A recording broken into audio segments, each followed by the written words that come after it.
Good evening सभी जितने भी व्यूअर्स जगतपुर डिग्री कॉलेज के हैं और भी अदर्स जो इस MCQ टेस्ट सीरीज का एक इंट्रोडक्शन वीडियो देख रहे हैं।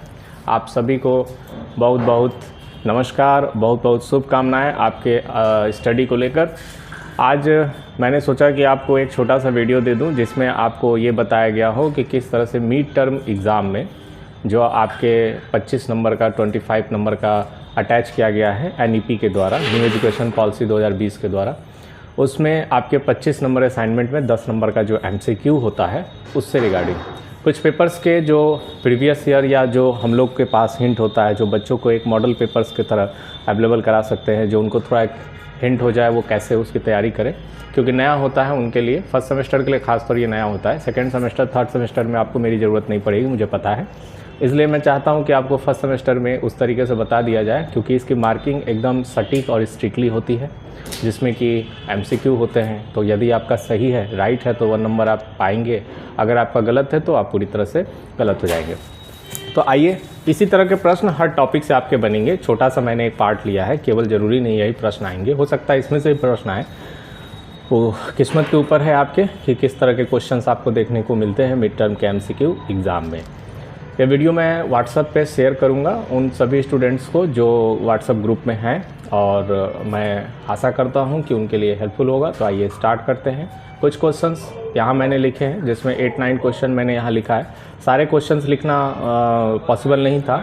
दूसरी एक और बात कि अभी तो फ़िलहाल में हम 14-15 क्वेश्चन आपको इस छोटे से वीडियो में एक इंट्रोडक्शन के लिए आपको बता देंगे। एक हिंट हो जाएगा आपको, जो स्टूडेंट क्लासेस नहीं करते हैं उनके लिए।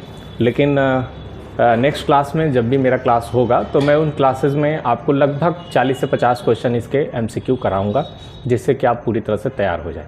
तो आइए स्टार्ट करते हैं और देखते हैं किस तरह से हर टॉपिक से क्वेश्चन बनता है। आपको ये पता होना चाहिए कि फर्स्ट और सेकंड और थर्ड यूनिट से आपके क्वेश्चंस इसमें बनते हैं। पहला यूनिट, सेकंड यूनिट और थर्ड यूनिट, इन तीनों से आपके प्रश्न इसमें बनेंगे। और उसी प्रश्न को MCQ में किस तरह से रिप्रेजेंट किया जाता है, कैसे आप इसको सॉल्व करेंगे, वही यहाँ पे आज डिस्कस करेंगे। आइए स्टार्ट करते हैं। Let's start. Mid term exam MCQ test होगा, जिसमें आपका जैसे पहला क्वेश्चन है एफ्रिज्म मीनिंग इज। तो फर्स्ट है आपका स्टोरी, नरेटिव। तीसरा है concise statement, none of this. तो एफ्रिज्म का मतलब क्या होता है ये आपको बताना है इसमें से। और इसी तरह से MCQ आपको मिला रहेगा, आपको टिक मारना होगा। और हो सकता है कि OMR आपको मिल भी सकता है, नहीं भी मिल सकता, उसके लिए कोई पॉसिबिलिटी जैसी रहेगी वैसी अरेंजमेंट किया जाएगा। एफ्रिज्म मतलब क्या होता है वो आपको बताना है। तो एफ्रिज्म मतलब होता है कंसिस स्टेटमेंट। और दूसरा है the primary tools of aphorism is. जो प्राइमरी टूल्स एफ्रिज्म का वो क्या है, सिमली, ऑक्सीमोरन, मेटाफोर। तो मेटाफोर है, मेटाफोर प्राइमरी टूल्स होता है एफ्रिज्म का। ये आप जब एफ्रिज्म पढ़ेंगे तो उसमें आपको मिलेगा। प्रोवर्ब क्या होता है, तो proverb is a kind of क्या होता है, तो proverb aphorism statement and proverb saying none. तो देखिए एफ्रिज्म नहीं होता है, स्टेटमेंट नहीं होता है, प्रोवर्ब सेइंग होता है, यानी proverb is a kind of proverb saying, यानी इस वाले में सी आपका सही होगा। Aphorism is a based on imagine, general, truth, false talk, none. Aphorism जो होता है वो हमेशा बेस होता है जनरल ट्रूथ पे, यानी बी वाला इसका ऑप्शन सही होगा। Types of tone are. Types of tones are क्या है, यहाँ पे आपको टाइप्स ऑफ टोन्स आर होना चाहिए था। Assertive, non assertive, aggressive, all of this. तो टोन्स जो होता है, बोलने का तरीका होता है राइटर्स का, ड्रामेटिस्ट का, शॉर्ट स्टोरीज जो लिखते हैं उनका, वो तरीका कैसा होता है, लहजा कैसा होता है, वो पूछ रहा है। तो इसमें असर्टिव मतलब अपनी बात को कह देना, नॉन असर्टिव अपनी बात को उस तरीके से कहना जिसमें ना कथन आए, ना की बात आए, कभी नहीं, नहीं की बात आए, और या एग्रेसिव पन बहुत ही ज़्यादा हो। तो ये तीनों तरह के चीज़ को हम टोन ही कहते हैं, यानी एक तरह से लहजा ही कहते हैं। तो ऑल ऑफ दिस इसका आंसर होगा। उसके बाद अगला है आपका the tone originally applied for wealth, music, health, non of this. इसमें आपको 6 वाले में जो है इसका आपको बी होगा। म्यूज़िक में स्टार्टिंग में इसका यूज किया जाता था, अप्लाइड किया जाता था। अब तो बहुत सारी चीज़ों में टोन का यूज किया जाने लगा, लेकिन स्टार्टिंग में म्यूज़िक से ही स्टार्ट हुआ था। तो इसका सही आंसर होगा B. The writer can transmit his emotion in his writing. The tone, introduction, plot, none of this. इसमें 7th वाले में ए है। 7th वाले का आपको the writer can transmit his emotion in his writing the tone. Tone में वो अपनी राइटिंग में बता सकते हैं वो किस तरह के कथन या किस तरह की चीज़ों को, इमोशन को एक्सप्रेस करना चाहते हैं। तो 7th का ए सही है। What is meaning of mood, what is the meaning of mood, मीनिंग क्या होगा मूड का वो आपको बताना है। और टेम्परेरी स्टेट ऑफ माइंड और feeling, it is a medical term, it is a used only for physical strength and none, ये आपको याद रखना है। और टेम्परेरी स्टेट ऑफ माइंड और फीलिंग, यही आपका इसका टोन का मतलब है, सॉरी मूड का मतलब है। मूड में आपका जो है ये नहीं, what is the meaning of mood, तो इसमें आपको ये याद रखना है कि पहला वाला जो आपका प्रश्न था, पहला वाला जो ऑप्शन है वो सही है। मतलब मिला जुला के इस तरह क्वेश्चन आपके आएंगे। मैं ज़्यादा इसको इसलिए नहीं एक्सप्लेन कर पा रहा हूँ क्योंकि ये इस तरह से एमसीक्यू लिखा हुआ है। एमसीक्यू आपके पास जब होगा पेपर पे तो आप अच्छे तरीके से समझ पाएंगे उसको। तो इस तरीके से एक आज छोटा सा वीडियो आपके लिए था जिससे आपको ये पता चल पाए कि किस तरह से एमसीक्यू टेस्ट आपके होंगे और किस यूनिट से किस तरह के क्वेश्चंस को आपको देखने को मिलेगा।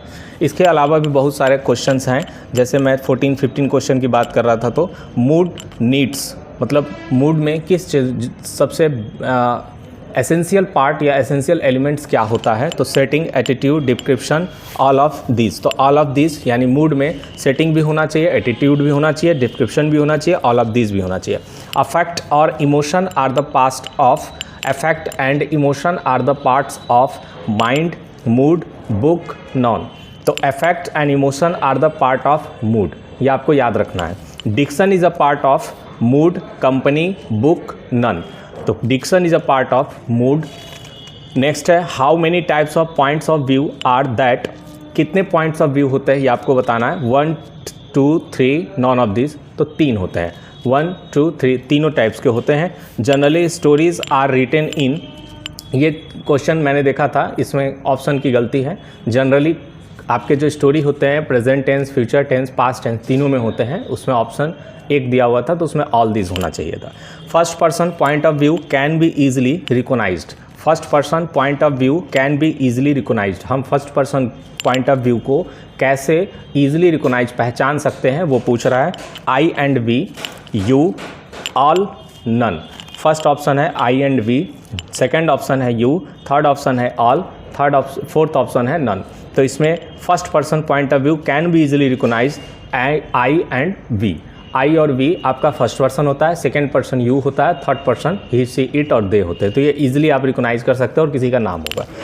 What is the meaning of sentence pattern, what is the meaning of sentence pattern, तो फर्स्ट आपका ऑप्शन है an arrangement of words, B sentence, C an arrangements of events and D none.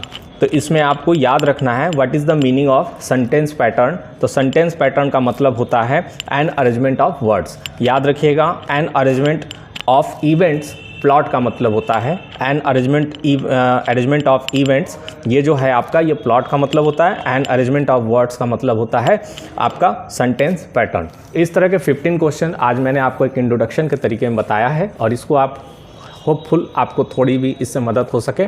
Next class जब मैं college में लूँगा तो आपको लगभग 40-30 के ऊपर ही एमसीक्यू करके क्लासेस में दिखाऊंगा, जिससे आपको पूरी तरह से एमसीक्यू का जो आपके सामने एक चैलेंज है वो धीरे से सॉल्व हो सके और आप अच्छे तरीके से तैयारी कर पाएँ।